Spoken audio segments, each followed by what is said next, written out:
What's up guys? I hope you are doing well. I am Veer. Welcome to Student Lover Family.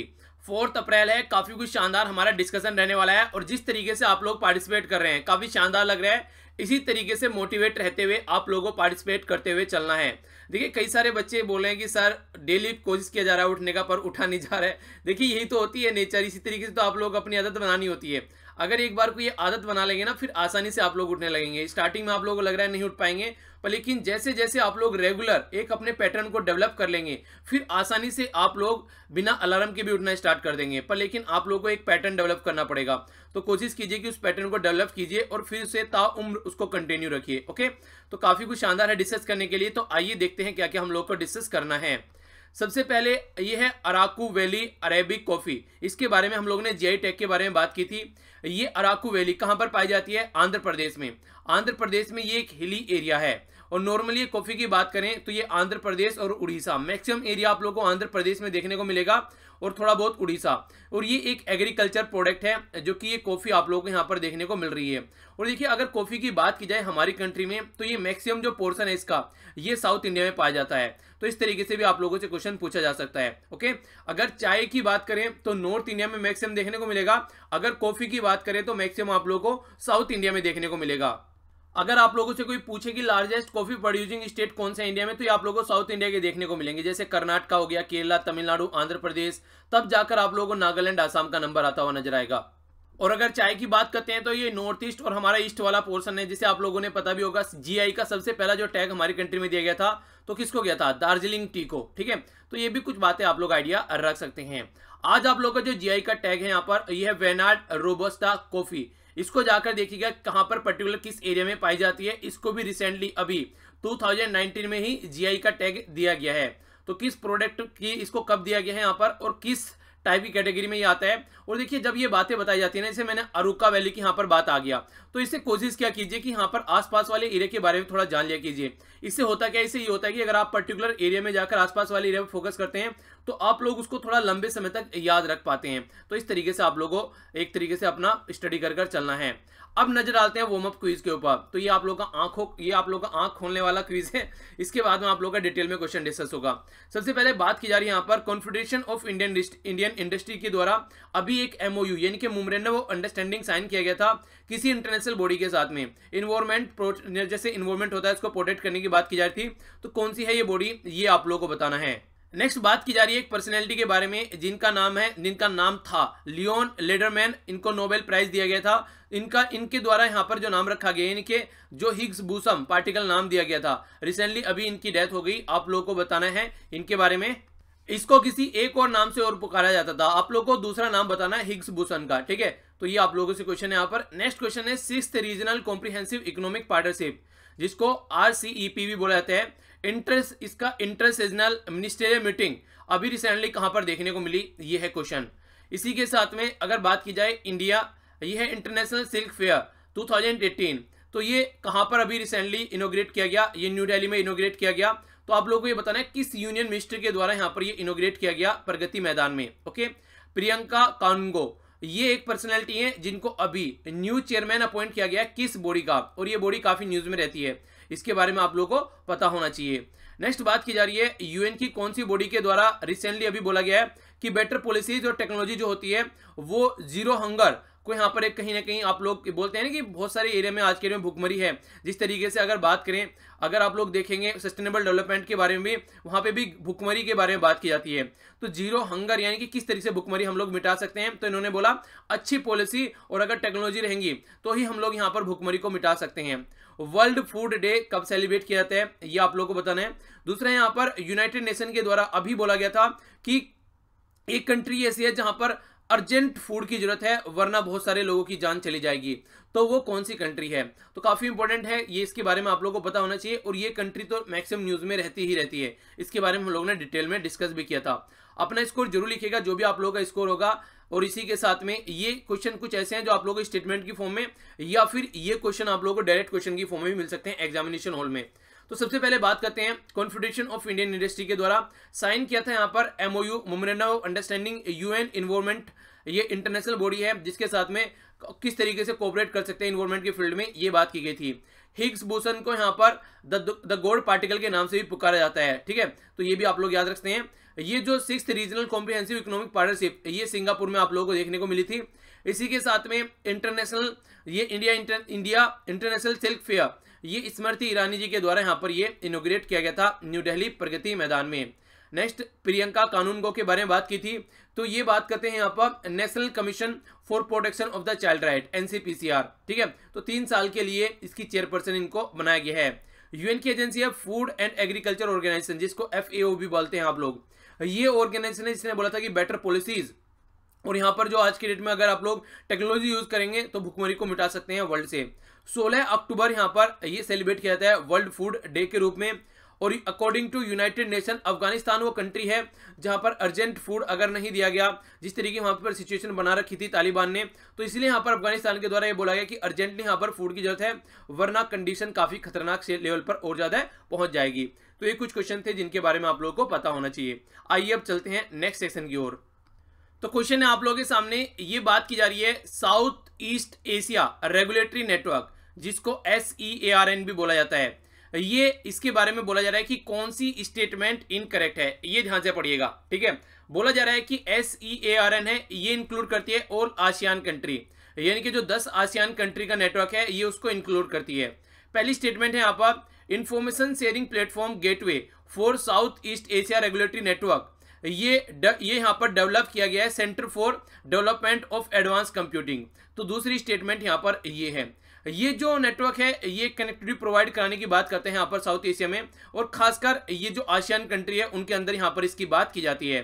तो इस तरीके से अगर आप लोग देखें कौन सी स्टेटमेंट इनकरेक्ट है, तो पहली स्टेटमेंट यहाँ पर करेक्ट हो गई, यानी कि यहाँ पर ये, इसके हिसाब से अगर चलेंगे तो यहाँ पर क्या हो गया, पहली स्टेटमेंट करेक्ट हो गई, तो इसके अपोजिट है ये। दूसरा यहाँ पर बोला जा रहा है कि ये शेयरिंग प्लेटफॉर्म जो है ये डेवलप किया गया है यहाँ पर centre for development of advance computing, तो ये स्टेटमेंट भी यहाँ पर सही हो गई, यानी कि दोनों ही स्टेटमेंट चाहिए। तो इस तरीके से अगर आप लोगों से पूछा जाता है यहाँ पर कौन सा करेक्ट है, तो आंसर आ जाता है सी पर, लेकिन पूछा गया कौन सा यहाँ पर इनकरेक्ट है, तो यहाँ पर आंसर आ गया डी, यानी कि दोनों ही यहाँ पर करेक्ट है, इनकरेक्ट कोई सा भी यहाँ पर नहीं है। आसियान कंट्री के अगर आप लोगों से क्वेश्चन पूछा जाए तो इनके बारे में आप लोग थोड़ा सा आइडिया रख सकते हैं, कई बार क्वेश्चन बन जाता है। तो यह है Brunei, Cambodia, Indonesia, Laos, Malaysia, Myanmar, Philippine, Singapore, Thailand और वियतनाम। और 2 ऑब्जर्वर भी हैं यहाँ पर, एक तो है पपुआ न्यू गिनिया और दूसरा है ये है तिमोर लिसुतो, ठीक है। तो ये लिसिते, इसका नाम आप लोग याद रखते हैं, ऑब्जर्वर के भी नाम कई बार पूछ ले जाते हैं। आगे चलता हूं, मेरी बात मानो तो अगर आप लोग जब भी कोई क्वेश्चन पढ़ते हैं, स्टेटमेंट पढ़ने से पहले आप लोग उससे पहले ये पढ़ लीजिए कि कौन सा स्टेटमेंट यहाँ पर करेक्ट या फिर इनकरेक्ट पूछा गया है। इससे क्या फायदा रहेगा, इससे फायदा ये रहेगा जब भी आप लोग स्टेटमेंट पूछेंगे तो आपके माइंड में क्लैरिटी रहेगी कि हाँ ये स्टेटमेंट किस बारे में बात की जा रही है, कि क्वेश्चन कैसा है, ठीक है। तो तब आप लोग उसको ढंग से आंसर कर पाएंगे। बात की जा रही है यहाँ पर globally important agriculture heritage system, जिसको GIAHS बोला गया है। ये एक तरीके से यहाँ पर बात करता है कंबाइन करने की एग्रीकल्चर बायोडाइवर्सिटी, यानी कि जो एग्रीकल्चर की बायोडाइवर्सिटी है उसी के साथ में यहाँ पर ये बात करता है इकोसिस्टम के बारे में, और जो कल्चर हेरिटेज साइट है यानी कि संस्कृति किसी पर्टिकुलर एरिया की, तो इसके बारे में बात करता है। तो क्या ये स्टेटमेंट सही है? तो global important of agriculture heritage, नाम में ही आप लोग देखते हैं एग्रीकल्चर हेरिटेज की बात की जा रही है यहाँ पर, तो ये स्टेटमेंट क्या सही है? दूसरी स्टेटमेंट है यहाँ पर ये globally important agriculture heritage system, ये एक इनिशिएटिव है FAO का। FAO है क्या है यहाँ पर, ये है फूड एंड एग्रीकल्चर ऑर्गेनाइजेशन। ये जो ऑर्गेनाइजेशन है इसका फॉर्मेशन किया गया था 1945 में, और ये UN की एक स्पेशलाइज्ड एजेंसी है। हेडक्वार्टर रोम इटली में देखने को मिलेगा आप लोगों को इसका, और पेरेंट ऑर्गेनाइजेशन है जो वो है United nation economic and social council. तो ये इसके बारे में है, आप लोगों को ये बताना है कौन सी स्टेटमेंट यहाँ पर सही है। फर्स्ट सही है, सेकंड सही है, बोथ सही है, या फिर कोई सी भी सही नहीं है। तो करेक्ट स्टेटमेंट पूछा गया है, तो दोनों ही स्टेटमेंट यहाँ पर करेक्ट है, यानी कि आंसर हो गया यहाँ पर सी। तो इस तरीके से जो यहाँ पर ये globally important agriculture heritage site है, ये एक तरीके से एक लिंक बनाने की कोशिश करती है एग्रीकल्चर बायोडाइवर्सिटी के बीच में, इकोसिस्टम और जो कल्चर हेरिटेज है, और ये स्टार्ट किया गया था फूड एंड एग्रीकल्चर ऑर्गेनाइजेशन के द्वारा, ठीक है। तो दोनों ही स्टेटमेंट यहाँ पर सही हो गई। ओके, आगे बढ़ता हूँ। देखिए, अगर किसी क्वेश्चन का आंसर आप लोग नहीं दे पा रहे हैं तो और ज्यादा आप लोग थोड़ा सा खुश हो जाया कीजिए कि हाँ कुछ नया सीखा है, ठीक है। उसकी वजह से फ्रस्ट्रेट होने की जरूरत नहीं है। तो ये एक पॉजिटिव तरीका होता है चीजों को देखने का। तो इस तरीके से थोड़ा सा अपने माइंड को सेट कीजिए। कई बार बच्चे कह रहे थे, कल भी मैंने देखा था, कमेंट पढ़ रहा था कि सर आंसर जो है नहीं आ पा रहे हैं, तो काफी फ्रस्ट्रेशन हो रही है। फ्रस्ट्रेशन नहीं, ये सोचो कि काफी कुछ नया सीखने को मिला है, और ये एक प्रोसीजर होता है, प्रोसीजर के थ्रू ही गुजरना पड़ेगा। प्रैक्टिस कर कर ही चीजें आती हैं, ठीक है ना। तो इस तरीके से आप लोगों को लगे रहना है। रिसेंटली अभी यहाँ पर न्यू अमेंडमेंट किया गया कुछ रूल के अंदर, तो इसके बारे में ये क्वेश्चन है। ये बात की जा रही है यहाँ पर hazards and the other waste management and the जो ट्रांस बाउंड्री मूवमेंट होता है उसमें अमेंडमेंट रूल किया गया 2019 में। यानी कि कुछ ऐसे प्रोडक्ट जो कि खतरनाक होते हैं, जैसे प्लास्टिक वगैरह हो गया या फिर कोई दूसरे वेस्ट प्रोडक्ट, हम लोग क्या करते हैं कई सारी कंट्री को ये बेचते हैं और कई सारी कंट्री से खरीद कर भी लेकर आते हैं। तो उसमें कुछ अमेंडमेंट अभी किया गया, तो उस अमेंडमेंट की यहाँ पर बात की जा रही है और पूछा जा रहा है इससे रिलेटेड कौन सी स्टेटमेंट यहाँ पर करेक्ट है। तो पहले बोला गया कि यहाँ under the amendment rule 2019 solid plastic waste, यानी कि जो भी प्लास्टिक वेस्ट है यहाँ पर हमारी कंट्री में वो इंपोर्ट कर सकते हैं, अलाउ किया जाएगा ओनली जो डेवलपिंग कंट्री है, यानी कि भूटान हो गया, नेपाल हो गया या फिर लिस्ट डेवलप कंट्री है जैसे हमारी पड़ोसी कंट्री हो गई, ठीक है। तो उनसे अलाउ किया जाएगा जो डेवलप्ड इकोनॉमी है, यानी कि यूएसए हो गया या फिर जापान हो गया, ये इस तरह की कंट्री है, इनसे हम लोग सॉलिड वेस्ट नहीं खरीदेंगे। ये पहली स्टेटमेंट है, ठीक है। दूसरी स्टेटमेंट है यहाँ पर कि एक्सपोर्ट ऑफ द सिल्क, जो सिल्क का वेस्ट होता है उसको एक्सपोर्ट किया जाएगा तो उसको एग्जेम्प्ट किया जाएगा परमिशन लेने के लिए environment, forest and the climate change के अंदर से। तो क्या ये स्टेटमेंट सही है? तो आंसर बोला गया कि फर्स्ट, सेकंड, बोथ या फिर नन। तो कौन सी करेक्ट स्टेटमेंट है? तो दोनों ही स्टेटमेंट यहां पर करेक्ट है। देखिए, अगर किसी अमीर कंट्री से हम लोग सॉलिड वेस्ट निकाल कर लेकर आते हैं तो ह्यूज क्वांटिटी में वहां से हम लोग लाते हैं, ठीक है। तो ये काफी खतरनाक होता है क्योंकि ऑलरेडी हम लोग अपना टारगेट रख चुके हैं कि हम लोगों को प्लास्टिक पर कंट्रोल करना है, और इस तरीके से अगर हम लोग और ज्यादा यहाँ पर ये लेकर आ रहे हैं तो ये और ज्यादा हमारे इन्वायरमेंट को नुकसान पहुंचाता है। इसीलिए किस तरीके से हम लोग इसको कंट्रोल कर सकते हैं, उन सब चीजों में अभी रिसेंटली कई सारे और भी चेंजेस यहाँ पर इस रूल के तहत किए गए हैं। और कई सारे एरिया में जो इंडस्ट्री है पर्टिकुलर, उसी को रेस्पॉन्सिबिलिटी दी गई है कि उसी को हैंडल करना है। अगर कोई वेस्ट है या फिर किस तरीके से कोई नया प्रोडक्ट के बारे में करना है, यहाँ पर कहने का मतलब ये है हर एक काम जो भी करना है इन इंडस्ट्रीज को वो एक दायरे में रहकर करना है ताकि इन्वायरमेंट के ऊपर भी ध्यान रखा जा सके। अब तक ये सारी चीजें इग्नोर की जाती थी, तो इसीलिए थोड़ा सा यहाँ पर टाइट किया गया है, जो कि एक अच्छी बात है। तो आंसर इस तरीके से आप लोगों के सामने यहाँ पर आया निकलकर सी। ओके, आगे चलता हूँ। नेक्स्ट क्वेश्चन ये है एग्रीकल्चर और मार्केट के बारे में बात की जा रही है। हमारी कंट्री एक एग्रीकल्चर बेस्ड इकोनॉमी मानी जाती थी काफी हद तक, और अब भी काफी हद तक हम लोग इसके ऊपर डिपेंड है। पर लेकिन जो किसान है उनको उनका जो प्रोड्यूस होती है अप टू द मार्क उसका प्राइस नहीं मिल पाता है। तो अभी बात की जा रही है कि what is are the advantage, यहाँ पर ये एडवांटेजेस हैं जो कि इंप्लीमेंट करने का नेशनल एग्रीकल्चर मार्केट स्कीम, यानी कि जब एग्रीकल्चर की मार्केटिंग की स्कीम के बारे में यहाँ पर बात की जा रही है। तो सबसे पहले बोला जा रहा है कि एक pan India electronic trading portal है जो कि एग्रीकल्चर कमोडिटी के बारे में यहाँ पर ट्रेड कराने की बात करता है। एपीएमसी के बारे में आप लोगों ने सुना होगा, एग्रीकल्चर प्रोड्यूस मार्केट कमेटी। इसके द्वारा यहाँ पर पोर्टल को तैयार कर ये बोला गया था कि देखिए हम लोग को कुछ ऐसा करना है ताकि जो खरीदने वाले हैं और बेचने वाले हैं वो एक तरीके से आसानी से कनेक्ट हो सकें, ठीक है। तो ये बात बोली गई थी। इसी के साथ में बात करें कि ये प्रोवाइड करता है फार्मर को एक्सेस करने के लिए नेशनल वाइड मार्केट, यानी कि पूरी कंट्री में कहां पर क्या प्राइस चल रहा है उसके बारे में पता चलता है, और दोनों को यहां पर इसके बारे में पता चलता है। और क्वालिटी ऑफ प्रोडक्ट, अगर कोई प्रोडक्ट है मार्केट में बेचना है किसानों को तो उस प्रोडक्ट की क्वालिटी भी यहां पर चेक कर ली जाती है, और मार्केट में बेचना है तो किसान को कितना पैसा मिलेगा वो भी चेक कर लिया जाता है। तो इस तरीके से दोनों को ही दोनों को ही फायदा है यहाँ पर, जो बेचने वाला है और जो खरीदने वाला है, और खासकर किसानों को ऑल इंडिया में क्या मार्केट प्राइस चल रहा है वो भी पता चल जाता है, ठीक है। तो इसी के चलते यहाँ पर ये पूरा प्रोग्राम यहाँ पर सेट किया गया था। तो दोनों ही स्टेटमेंट यहाँ पर सही हो गई, यानी कि किसानों को भी उनका फायदा हो जाए और जो बिचौलिया है वो भी यहाँ से हट जाए और एक तरीके से एक अच्छी कमोडिटी मार्केट में निकल कर आए। तो ये पूरा इस तरीके का सिस्टम क्रिएट यहाँ पर किया गया था, ठीक है। तो काफी इंपॉर्टेंट है, हल्का सा आइडिया आप लोग इसके बारे में रख सकते हैं। आगे चलते हैं। 2017 में ये क्वेश्चन पूछा गया प्रीलिम्स में। इसमें बात की जा रही है वाइल्ड लाइफ प्रोटेक्शन एक्ट 1972। तो ये भी कई बार पूछ जाता है, जैसे वाइल्ड लाइफ प्रोटेक्शन एक्ट कब आया था, 1972। तो इस तरीके से ये ना कई बार मैच करने के लिए भी आ जाता है, ठीक है, इनकी डेट वगैरह। तो ये भी हल्का सा आइडिया आप लोग रख सकते हैं। बोला जा रहा है कि निम्न में से कौन सा फ्लोइंग एनिमल, जो नीचे नाम दे रखे हैं, इनमें से कौन सा एनिमल का शिकार एक करना प्रोहिबिटेड है, यानी कि हमारी कंट्री में इनका शिकार नहीं किया जा सकता। घड़ियाल, इसके अलावा जो इंडियन वाइल्ड एस है, यानी कि जो जंगली गधा है, या फिर वाइल्ड बफेलो है। तो कौन सा ऐसा है जो कि यहाँ पर वाइल्ड लाइफ प्रोटेक्शन एक्ट 1972 के तहत इनका शिकार करने से मनाही है हमारी कंट्री में। तो ये तीनों ही इसी कैटेगरी में आते हैं कि किसी का भी शिकार नहीं किया जा सकता, ठीक है।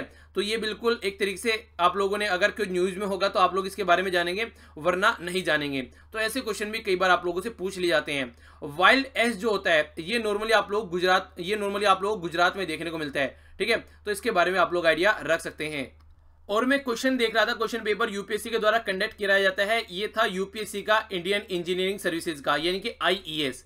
तो ये भी यहाँ भी क्वेश्चन जो है ये इसी के द्वारा ये कंडक्ट कराया जाता है। तो इसमें जो जीएस वाला पोर्शन होता है उसमें मैं देख रहा था, तो एक क्वेश्चन भी था यहाँ पर कि जो हमारी कंट्री में इंडियन वाइल्ड एस सेंचुरी है ये कहाँ पर पाई जाती है। तो ये क्वेश्चन भी पूछा जा चुका है। तो यूपीएससी क्या करती है, एक बार किसी तरीके से क्वेश्चन पूछती है, दूसरी बार किसी तरीके से, यानी क्वेश्चन में से क्वेश्चन निकाल देती है कई बार। तो ये लिटिल रन ऑफ कच्छ में आप लोगों को देखने को मिलेगा इंडियन वाइल्ड एस सेंचुरी, और एक लोती सेंचुरी है ये गुजरात के अंदर में हमारी कंट्री में। ठीक है, तो ये भी क्वेश्चन था। आगे चलता हूं। डेमोक्रेसी की अगर कोई डेफिनेशन आप लोगों से पूछे तो जरा सी देर में आप लोग बोलते हैं जनता का, जनता के लिए, जनता के द्वारा शासन, जो कि अब्राहम लिंकन के द्वारा दी गई थी। पर लेकिन क्या डेमोक्रेसी को अगर पूछा जाए सबसे ज्यादा स्ट्रेंथन कौन करता है, तो ये कौन, ये इसके बारे में आप लोग क्या बोलेंगे। डेमोक्रेसी अगर सुपीरियर है तो ये किस तरीके से होगा कि हाँ ये सुपीरियर रहेगी। तो ये स्टेटमेंट है आप लोगों के सामने, ये भी 2017 में क्वेश्चन पूछा गया है, और ये एक जनरल स्टेटमेंट है, कहीं पर भी क्वेश्चन बन सकता है। यानी कि अगर आप लोग वोट डालने जाते हैं तो आप लोग कितने बुद्धिमत्ता से वोट डालते हैं, वहां पर एक तरीके से किस तरीके से आप लोग सोचते हैं, जैसा आप लोगों का करेक्टर होगा वैसे इंसान को आप लोग वोट देंगे। यानी कि अगर अच्छे करेक्टर के इंसान होंगे तो अच्छे करेक्टर के इंसान को वोट देंगे। आप लोगों ने सुना भी होगा कि चोर चोर मौसेरे भाई, यानी कि जिस तरीके के विचार के लोग होते हैं वो आपस में मिल ही जाते हैं घुमा फिरा का। तो इसी तरीके से यहाँ पर ये क्वेश्चन है। तो बोला जा रहा है कि ये यहाँ पर सबसे पहले जो सामान्य पुरुष और महिला है उनकी बुद्धि और चरित्र डिसाइड करेगा यहाँ पर कि किस तरीके की डेमोक्रेसी है। दूसरा बोला जा रहा है मेथड ऑफ स्ट्रेंथनिंग द जो लीडरशिप है, यहाँ एग्जीक्यूटिव लीडरशिप है वो डिसाइड करेगा यहाँ पर कि कैसी यहाँ पर डेमोक्रेसी है। तो तीसरा बोला गया सुपीरियर इंडिविजुअल। तो सुपीरियर देखिए ये कहीं ना कहीं एक रेस आ जाती है यहाँ पर। ठीक है, डायनेमिक जो यहाँ पर ये जो यहाँ पर बात की जा रही है ये एक तरीके से ऐसा हो जाता है कि किसी पर्टिकुलर एक प्रिविलेज की बात कर दी जाती है। ठीक है, तो जो सुपीरियर इंडिविजुअल की बात करते हैं, तो डायनेमिज्म ऑफ विजन की बात की जा रही है। इसी के साथ में नेक्स्ट बात की जा रही है यहाँ पर कि brand of dedicated political party. तो कौन डिसाइड करेगा, डेमोक्रेसी डिसाइड करती है जनता। अगर जनता चाहे मैन और वुमेन हो, अगर उनमें इंटेलिजेंस है और उनके अंदर कैरेक्टर है तो वो डिसाइड करेगी कि ये डेमोक्रेसी कैसी रहने वाली है। यानी कि जनता के द्वारा किया गया शासन की बात की जा रही है यहाँ पर। तो हालांकि कई बार कंफ्यूज आप लोग हो सकते हैं इस थर्ड स्टेटमेंट में और फर्स्ट स्टेटमेंट में, पर मेन फोकस यहाँ पर आंसर रहेगा फर्स्ट यानी कि ए। ओके, आगे चलता हूं। अगला क्वेश्चन फिर यहाँ पर पॉलिटी के बारे में, और ये भी कोर पॉलिटी का क्वेश्चन है। बात की जा रही है मेन एडवांटेज क्या है पार्लियामेंट्री फॉर्म ऑफ गवर्नमेंट की, यानी कि हमारी कंट्री में जो पार्लियामेंट्री सिस्टम है इसकी मेन एडवांटेज क्या है। सबसे पहला बोला जा रहा है कि executive and legislative independently work करती हैं। देखिए ज्यादा इंडिपेंडेंटली वर्क करना भी अच्छा नहीं रहता है, अगर ढंग से देखा जाए तो कुछ ना कुछ चेक एंड बैलेंस होना चाहिए। ये कह रहा है कि ये प्रोवाइड करती है continuous policy and more efficiency के साथ में, यानी कि पॉलिसी बनाना एफिशिएंसी के साथ में कंटिन्यूटी बनाए रखती है, पॉलिसी वगैरह और ये सब चीजें। ये पार्लियामेंट्री सिस्टम की आप लोग मेन वो बोल नहीं सकते कि मेन एडवांटेज है इसकी। पॉलिसी तो चाइना में भी बन रही है, कोई बना सकता है, थोड़ी ना कि पार्लियामेंट्री डेमोक्रेसी होना जरूरी है उसके लिए।